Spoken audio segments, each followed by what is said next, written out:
Okay, guys, quiet down. Yes, I'm talking to you too, Nigel. Today we'll be talking about the Russian mafia, more specifically the Soltevskaya Bratva. They most likely had tattoos as well.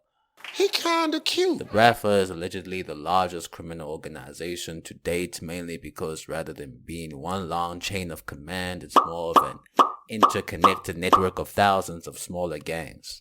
Yes, even bigger than the fan-favorite Yakuza or the Italian Mafia.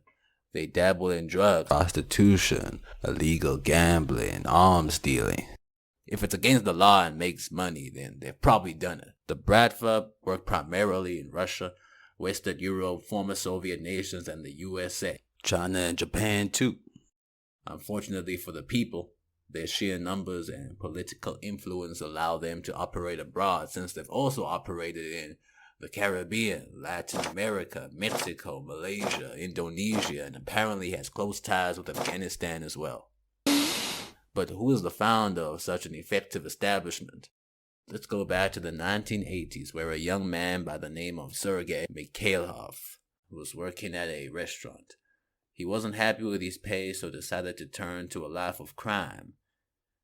Nothing like that. He just committed fraud, and long story short, he was caught and sent to the Gulag, which is a prison labor camp for those of you who don't know, and for 6 months, which wasn't that great because gulags were packed to the brim, and many prisoners died of exhaustion, starvation, diseases, and they weren't executed before that. But Sergei capitalized on the situation by mingling with members of Russian gangs and mafia during his incarceration, and was able to establish the Bratva with the help of those connections. By the time he was let out, he had a notorious reputation because of the contacts he made while serving time.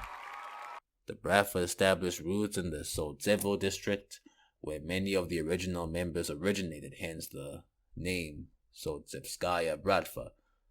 They were already gangs occupied, therefore gang wars took place, but the Bratva always came out on top, which resulted in a lot of other gangs joining. Over time, the Bratva increased in number, and by the 90s, their money laundering schemes were already in flow. Thereafter, more businesses were established internationally to give the gang a greater reach. In the mid-1990s, though, the group was somewhat weakened by the arrest of Mikhailov in Switzerland. However, due to lack of evidence and witnesses, Swiss prosecutors were unable to charge Mikhailov, and he was soon released.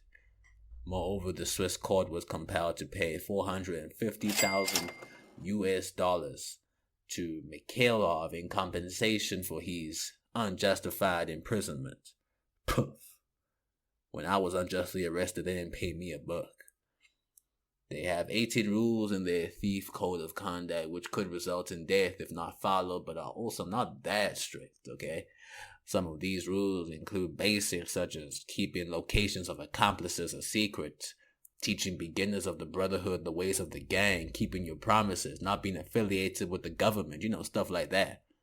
The Bratva, however, treat their illicit activities as a business. Sergei would like to be seen as a businessman rather than a criminal. A Yahoo report claims that in 2014, their revenue was about $8.5 billion, which is ludicrous. So yeah, they're a pretty successful criminal organization.